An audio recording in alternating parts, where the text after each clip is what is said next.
afternoon. This is Robin Harvey. As Vice Chair of the Equity Committee, I now call to order our June 11, 2025 meeting of the Equity Committee of the Board of Education of Baltimore County. In accordance with Board Policy 8311, the chair of a committee, at their discretion and after consultation with the staff liaison, may convene an in-person committee meeting. Otherwise, all committee meetings will be held electronically. Today's meeting is being held virtually and broadcast through Microsoft Teams. In order to efficiently conduct the meeting, committee members will state their name before speaking. Ms. Sebo, will you please call the roll of board members to determine the presence of a quorum of the committee? Good afternoon. Ms. Chike-Kalu? Present. Thank you. And Ms. Harvey? Present. And Ms. Delusky?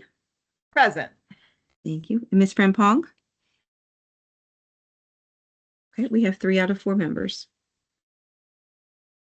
Thank you. And now, Ms. Sebo, will you please call the roll of staff members on the Equity Committee participating in today's meeting? Yeah. Ms. Charlie Green? Present. Thank you. Mr. Handy? Present. Thank you. And Dr. Kraft? Present. Thank you. Thank you very much. The first item on the agenda is an update on the equity snapshot. And for that, I call on Mr. Handy. Thank you, Ms. Harvey. So this afternoon, we are bringing to the Equity Committee an update on our equity snapshot. And I just want to recount back to our October meeting of the Equity Committee. We presented an equity snapshot at that time. We actually had our superintendent, Dr. Rogers, with us for that presentation. There was a request from the committee to bring an update to that snapshot, and that's what I will be presenting to you all this afternoon. I do want to point out a few things before we get into the data. This time of year, we're starting to gather data as we do throughout the school year. You will notice that there are some aspects of our snapshot that we don't have updated yet. So we are in the stage of gathering data as we close out our school year.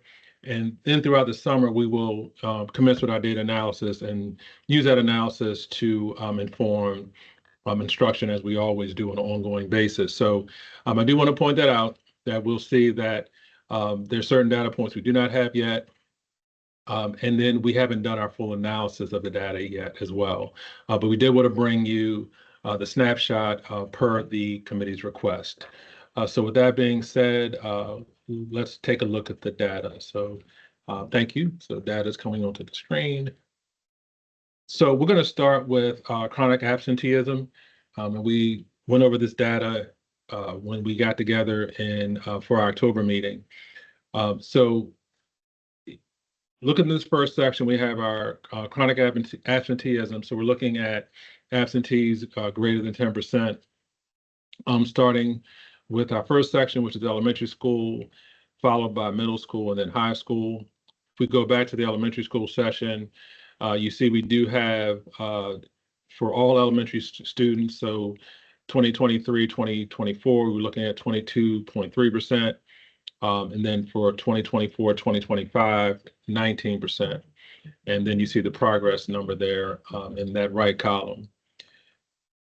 We have that same, then we go further into the data, you'll see that we have data disaggregated by race and by students in receipt of special services. So Black and African American, followed by Hispanic. Then we have our students, economically disadvantaged, multilingual learners, students receiving special education services. So we continue with that format through middle school and also into high school. So you can take a look at that.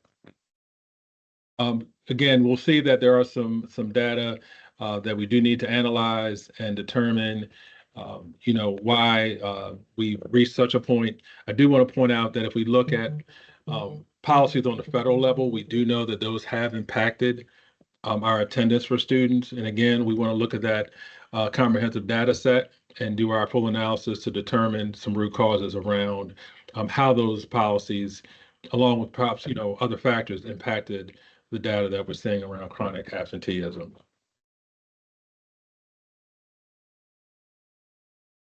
All right, so we're going to, if we can move on to the AMERA data. We're going to start with grades 1 through 3. So what we're showing is students scoring at the 50th percentile on our AMERA screener for literacy. So at or above the 50th percentile. So again, we start with all students, and then the same breakdown that we looked at before. So we have students by racial group, followed by students in receipt of special services. Do want to point out gains that we've made.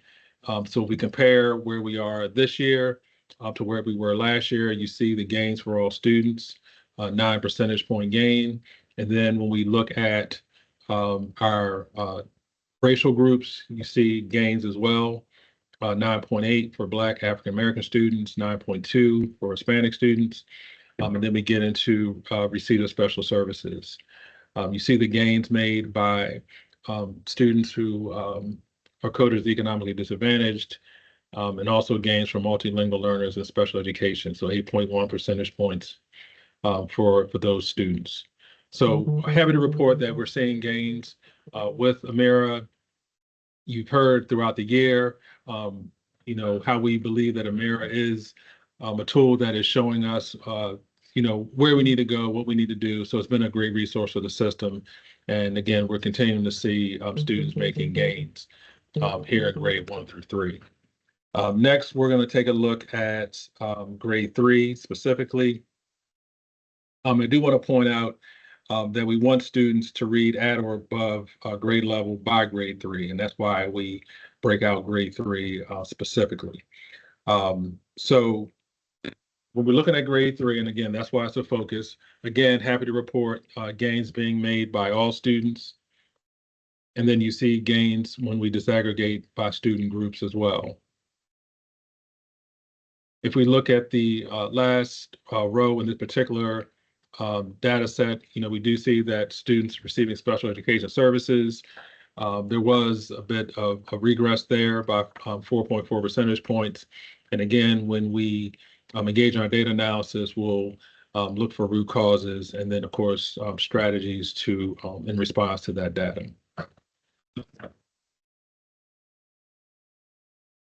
Next, we have our MAP reading data. So we're looking at grades 5 and 8 for the winter sitting or the winter MAP assessment. So again, looking at 61st percentile for all students, you see the gains being made there. And I'm sorry, let me point out I didn't say earlier, but back to AMERA, and we can still see it on the screen there, but the MOY is the middle of year assessment. So I just want to make sure to level set with some of our some of our language here. So MOY being middle of year assessment. So on to MAP, we do have the 61st percentile for all students. You see gains being made there. And then you can see the rest of our data disaggregated for MAP. So we do have some gains being made with our Black African-American students. We do have regression, with Hispanic students by about a 0.5 percentage point. Gains again with our students coded as economically disadvantaged and multilingual learners. Some regression to about a 0.3 percentage point, and then we have gains of 0.7 percentage point for our special education students receiving special education services. Again, this is showing you the data to date, and once we do our analysis, we'll be able to report in more detail on these data. All right, next we're going to look at, still with MAP, our measurement of academic progress. We're looking at math this time. So we're looking again at grades 3, 5, and 8 with the winter version of this assessment. And then again, with the 61st percentile, all students, you do see a slight regression there, about a 0.1 percentage point. And then there are some gains made by particular student groups. So gain from our Black African American students, slight regression, 1/10 of a percentage point with Hispanic students, 5.2 percentage point gain for economically disadvantaged, multilingual learners, 1.8 percentage points regression, and then 7/10 of a gain for students receiving special education services. So just like I mentioned for our data on MAP for reading, we'll do analysis to be able to come back with some more detail on this. We'll move into our AP course participation. Again, you'll notice that we talked about participation when it comes to AP. We do not have our AP results yet because those are not available to us to report to you at this time. We will have those as part of our fall package for you around our equity snapshot. However, some good news to report here with our AP course participation. You'll notice gains being made in participation for all students, as well as gains being made in our student groups when we disaggregate. Still some work needing to be done around students receiving special education services. So as the data indicates, we have small groups where, less than or equal to 5 participating. So in that case, we're not reporting out in any detail, so we aren't, identifying any students per se. So still have some work to do that to increase the number of participation for students receiving special education services. And of course, we want to continue to see gains with all students and then also within the student groups. At this time, I will pause on the presentation, turn it back over to Ms. Harvey to see if there are any questions from the committee. Thank you, Mr. Handy. Are there any questions?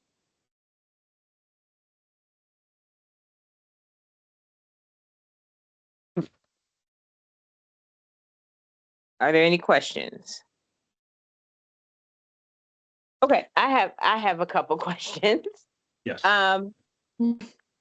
So this is kind of the raw data, and I know that you said you need to get to the analysis piece. Mhm. So I am wondering, like, what is the kind of process for that? You have the data, you'll do the analysis. Can you just project out like a time frame where we will be able to see kind of what this data means for the system? Yes. Thank you, Ms. Harvey, for the question. So really, when I look at AP comes to mind, I know those data are usually available sometime in the summer, really later than our local data sets. We're really looking at that, I would say in the fall. So we looked at that October meeting when we brought it to the committee.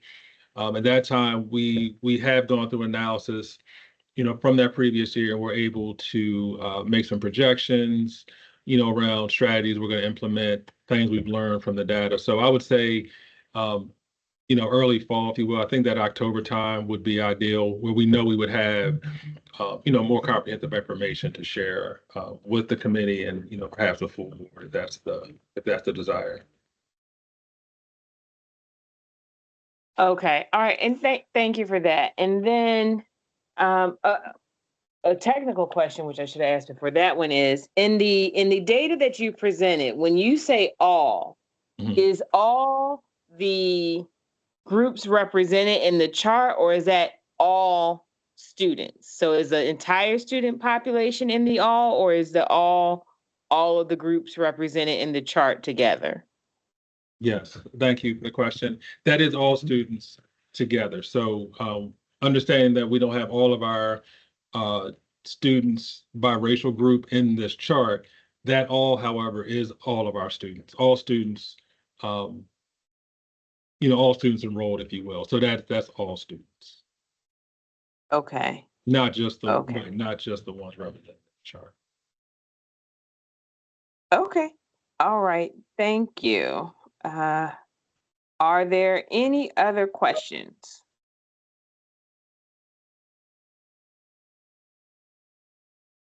Ms. Stileski? Thank you. Thank you for the presentation. I have one general question and then a more detailed question. So in terms of students that fall into multiple groups, Mhm. are they counted twice? Or how would that work? Yeah, thank you for the question, Mr. Lusky. I'm actually going to, because I want to make sure I give you the accurate response. I'm going to reach out to my colleague here, Dr. Kraft, to see if she can give insight on that. Let me pause and invite her in to see if she has insight. Dr. Kraft, are you able to respond to that? I am double checking on that. My understanding is that they would be counted in each category because we know we do have students in multiple categories. So when you look at the whole and you say yes or no, so let's take the category. You could be a student that receives special education students services and a student that is multilingual learners. So when you look at the whole of 100%, then it's either yes, you're a multilingual learner or no, which has no bearing then on special education, yes, no. And so that would be, they're not being, I mean, double counted in the sense of, data, but for that category, if they're in more than one, they'll appear more than one time because they are a member of that category. Okay. So I'm just making sure I'm understanding. So if they fall in more than one category, they are counted in the data shown here?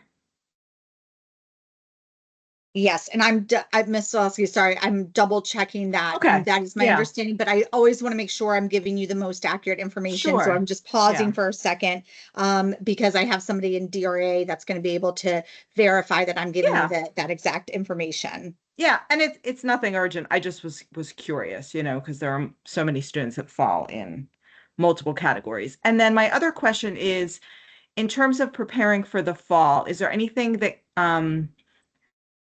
in terms of like moving steps forward, in terms of analyzing this data in a way to begin any of these recommendations that you're going to come up with? Would anything be starting in the fall, or is it going to be analyzed in the fall and then proposals for improvements would follow that? Like, just following up with Ms. Harvey's question Yes. about a timeline. Mr. Handy, do you mind if I start this time?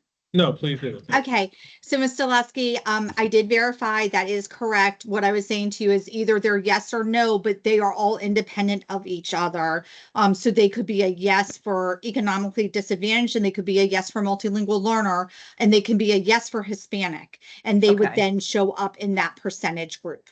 Great. To the Thank second you. part of your, oh, of course. To the second part of your question, so we are doing analysis all the time. Do you mind going back up to Amira for a minute, just so I could use that as an example? So when we did our mid-year data analysis, actually for both Amira and MAP, we saw in particular that we were not growing at a rate that we like. So what you're looking right now is a year-to-year comparison, but when I was looking at fall to winter of this year, we made a decision that we had to make sure that students were really getting an opportunity to read text independently where they weren't being read to. And so based on that analysis, we did close reading training with the reading specialists and the staff development teachers and in principal leadership development and APPLD.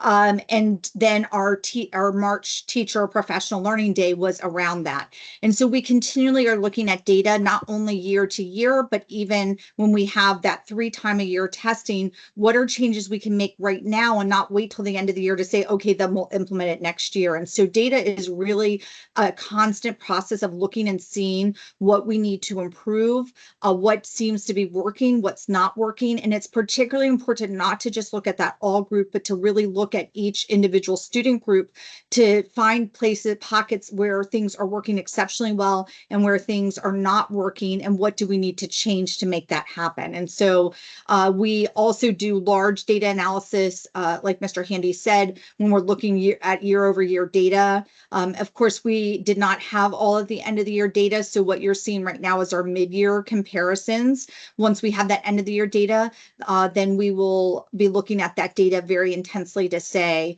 what needs to happen next, and to then replicate select successes, and also to find areas that we need to do things differently. That's great to hear. Thank you. And then, Ms. Harvey, if I may, I just wanted to invite Ms. Charlie Green, if she has anything that she wants to add to Ms. Pelosi's question. Oh, absolutely.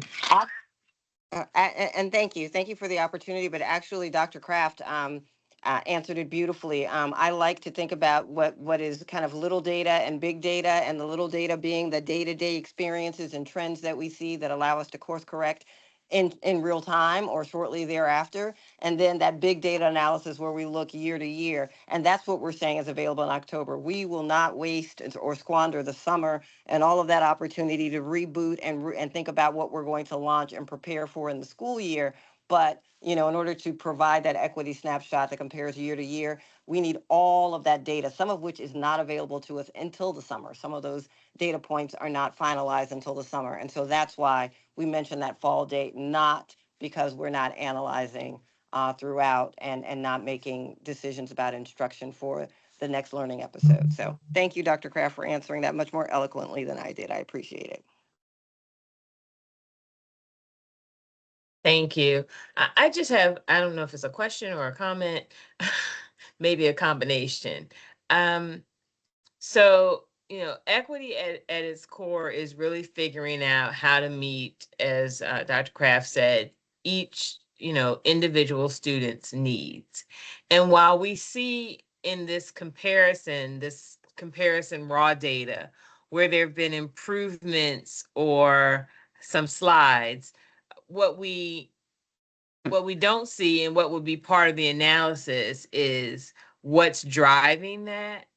And so I think it will be important for the board, because this work is so important, and this is where you see the differentiation. It will be important for the board to see for our you know, English language learners, we notice this trend, and this is how we adjusted to meet that need for that group. For our special education students, for our Hispanic or African American or economically disadvantaged, this is a trend that we saw, whether it's trending up or trending down, or this is a contributory factor to the data that we're seeing. And this is how we adjusted as a system to meet those needs. So I'm really hoping to see that at some point the board will be able to see how the work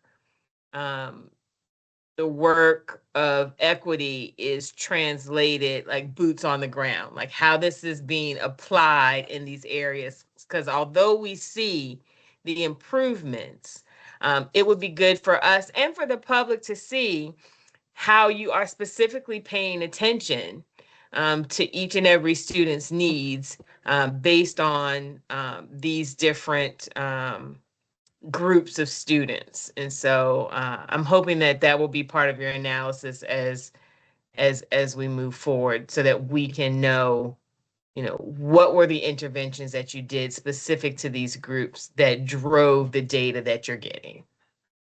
Ms. Harvey, do you mind if I give a specific example to your point? Because I think it's an excellent point. Oh, absolutely, please. Okay, so I'm going to take the Mira, since it's sitting right in front of me, and I'm going to take the multilingual learners. And so we have an 8.1% increase year over year. And one thing that we did this year when we looked at our multilingual data, which had really been doing a downward trend, is we aligned, we worked very closely with the Office of Multilingual Achievement and the director, Ms. Sonja Blotner, and we aligned what multilingual learners were doing in the elementary classroom to the HMH core curriculum. And what we have seen, and this is showing up in the WIDA data also, is they have made tremendous progress, because we took the time to say, what we're doing isn't working, and let's try doing this differently. And so we spent a lot of last summer meeting with the vendor, meeting as teams, meeting with many different people across the state, looking at what other models were doing, and all of that work aligning the scope and sequence to our scope and sequence. And we're starting to see the dividends of that. And so that's an example of where we saw the downward trend, we course corrected, and I really think we're starting to see, and that's not an isolated data point, because I could also show you WIDA access data that would show you that same upward trend. Thank you. Ms. Chike Kalu, you have a question.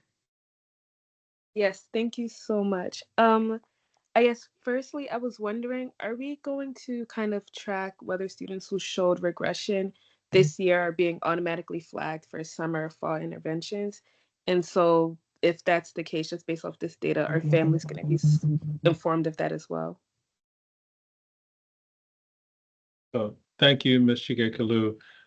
Yes, they are. So in brief, they are. And again, the work that we do around our data is ongoing. So when we see students not meeting with success, we are responsive to their needs at that time. If we look at our summer programming, to your question, students will be part of the summer programming as well. So yes, we make sure we stay responsive to student needs.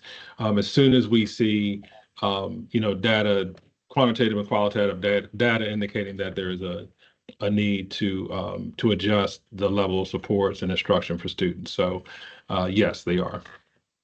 And I just want to add to that, thank you, Mr. Handy, that it is a continuum of support. So it doesn't mean the first time we see a student struggling that we put them in a tier 2 or tier 3 intervention. We are going to try responsive instruction first, so giving them more of the core and seeing how they respond to that before then we make decision. But we are constantly monitoring the data. So while you're seeing these large data points, we also have curriculum-based assessments, we have formative assessments, we have in ELA, we have every other week we give selection quizzes, weekly assessments. And so all of these things help contribute to a whole picture of a student and what support they might need to move forward. Thank you. And I was wondering on that point, are schools kind of being given any preliminary guidance based off of the early trends that they're seeing now, especially like chronic absenteeism or AP participation, since a lot of those decisions are happening during the summertime? Yes, they are. So I'll start off. I didn't know if my colleagues want to join in, but yes. So you think about, like you said, Ms. Chike Kalu, like where things are happening as far as scheduling up to this point. Do want to point out again the ongoing nature of the data analysis and the response to the data. So again, what Dr. Kraft talked about this. We're showing you all this snapshot. Of course, all of our decisions are data informed. So, as those participation numbers come up, around AP, to your point, as a principal sees where their school is around that participation, there is a response to that data. And then, of course, we're, giving you this data in more of a system-wide aggregate, if you will. But yes, there is constant analysis and response and adjustments made based on that data. Because again, we know we only have our students for that finite amount of time, and we want to make sure we're serving their needs throughout their experience with BCPS. Dr. Kraft, anything you wanted to add to that? Mr. Handy, I think you said it perfect, is that we don't wait for these large scale data meetings, but we're collecting data all the time. And that really is what the work that we're doing out in schools, anything from working with PLCs to delivering professional learning to modeling lessons to hosting demonstration classrooms. When we start to see those trends and patterns, we immediately figure out what is the best level of support with schools. So Ms. Chiklu, all the time we are working with schools specifically as we look at this data, because we don't want to wait and say, the data isn't looking good. We want the data to be worked with along the way so that all students have that opportunity to be successful. No, thank you so much for your response. And I just had 2 more questions. So I guess as we're kind of continuing the analysis and as you said, consistently gathering data throughout the year, with AP participation, is there a way to just kind of seek like qualitative data from students directly about what they think it's making that course more accessible or less accessible? So whether it's tutoring or fee waivers, or just even like, I guess, feeling as if they have representation in that space. And so beyond that, is there just kind of, if we're identifying the systems that might be, I guess, the barriers that might be preventing them from registration, if it's solely based off of, I guess, those personal student sentiments about AP registration versus maybe scheduling or bias and recommendation, just so that way we know kind of, as you said, where it's coming from and we can do a causal analysis as well. Yes. Thank you for that. Dr. Kraft, do you want to start? Yeah, absolutely. And certainly you can add in, and actually Mr. Handy and I work together all the time. So we just kind of start and finish naturally. So we always are looking to gather that qualitative data.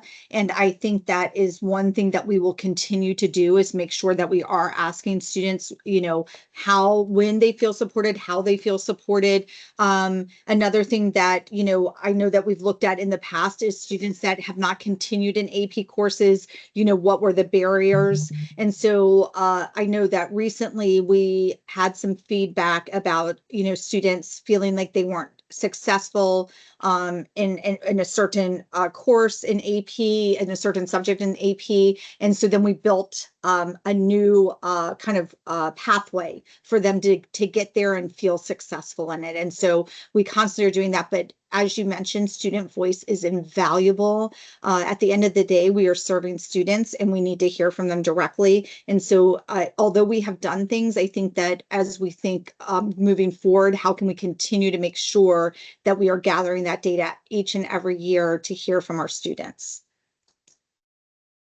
Thank you, Dr. Kraft. And I'll just brief comment. I do want to invite Ms. Charlie Green in as well. But Ms. Chika Kalu, I'm thinking about, like you said, when it comes to AP participation, I think that qualitative data is, perhaps as important as any quantitative data in terms of academic readiness. Like you said, sense of belonging, students' interest in the topic, so many reasons why a student would or would not want or would not participate in AP, right? Whether they want to, whether they can. So many factors that are reliant on, as Dr. Kraft mentioned, student voice to inform the enrollment of that student. So for that example in particular, absolutely. And I'm thinking about work that, I've done in the past, with my team, with Dr. Kraft and her team, right? That is a major part of that AP participation work, certainly looking, hearing directly from students about why they chose to or why they chose not to, the continuing in the AP courses that Dr. Kraft brought up. But that's certainly a major piece, and that's something that we always incorporate. Ms. Charlie Green, is there anything you wanted to add?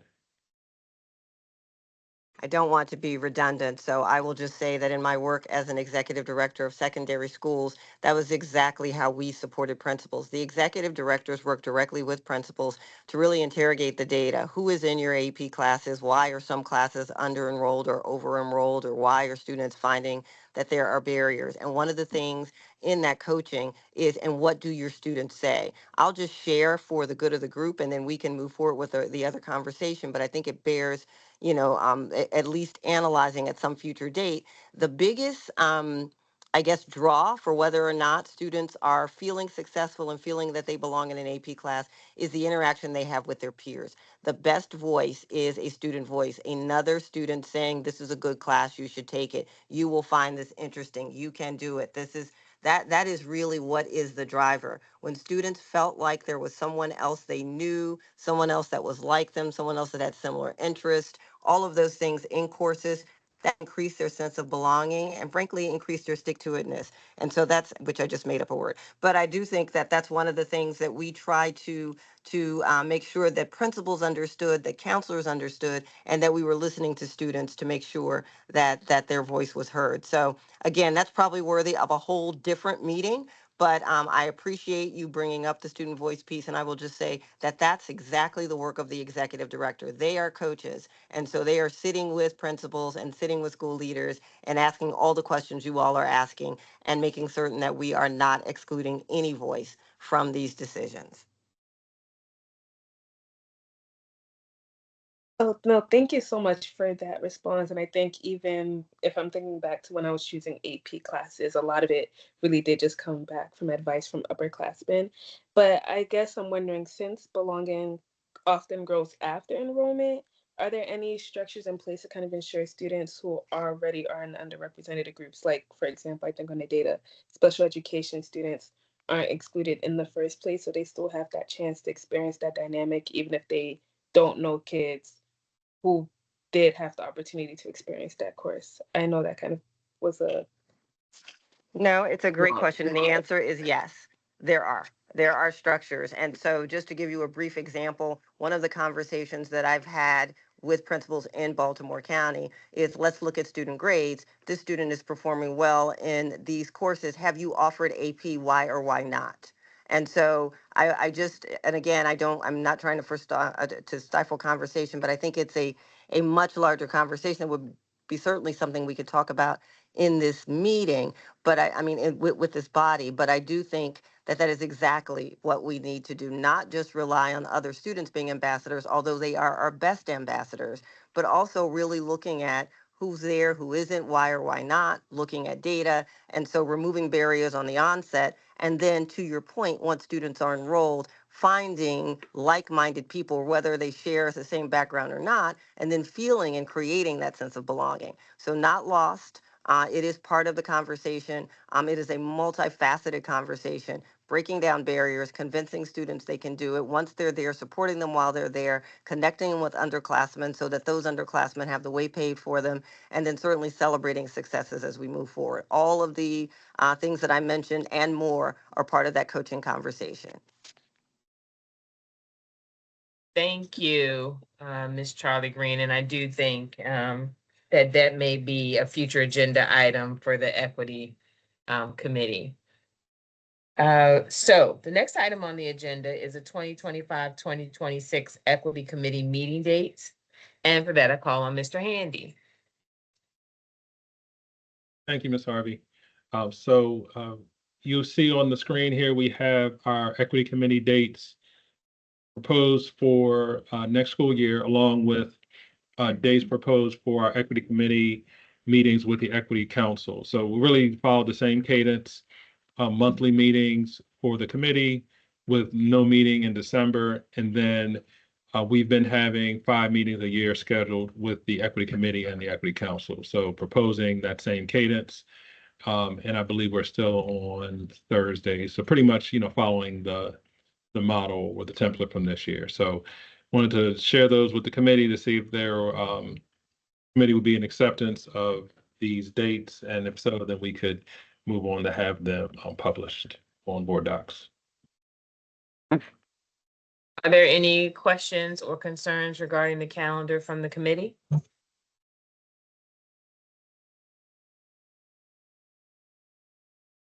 Do we require a motion to adopt the calendar, or can we just do it by unanimous consent? A good question, Ms. Harvey. I am not sure. Ms. So, Siebel, you know any what? insight on that? If I may, I did discuss this briefly with Ms. Gover, and since it was an information item, she said there was no voting required for this. Okay, Thank great. Any questions by the committee? Any concerns regarding the calendar from the committee? Oh, hearing none, we will move on to the next agenda item. The last item on the agenda is announcements. Today is the final meeting of the Equity Committee for the 2024-2025 school year. The next Equity Committee meeting is scheduled for Thursday, September 18, 2025. Is there any further business? Ms. Harvey, if I may, Yes. just want to thank the committee for engagement for this school year. It's been a pleasure to be a part of the committee. I do want to give a special recognition to Ms. Chike Kalu and congratulations on her graduation, and want to wish her the best in her future endeavors. I know you were recognized at the board meeting last night, and again, I just want to add on to the congratulations and the recognition of what you've done in regards to your membership on the board. So thank you so very much. Thank you so much. I truly appreciate that. I have loved serving on the Board of Education and on the Equity Committee. So thank you again. Thank you. Is there any further business? Hearing none, the meeting is now adjourned. Thank you all for joining us. Have a good evening. Thank you. Good Have a night, you. great everyone. evening. Have a good evening. Thank you.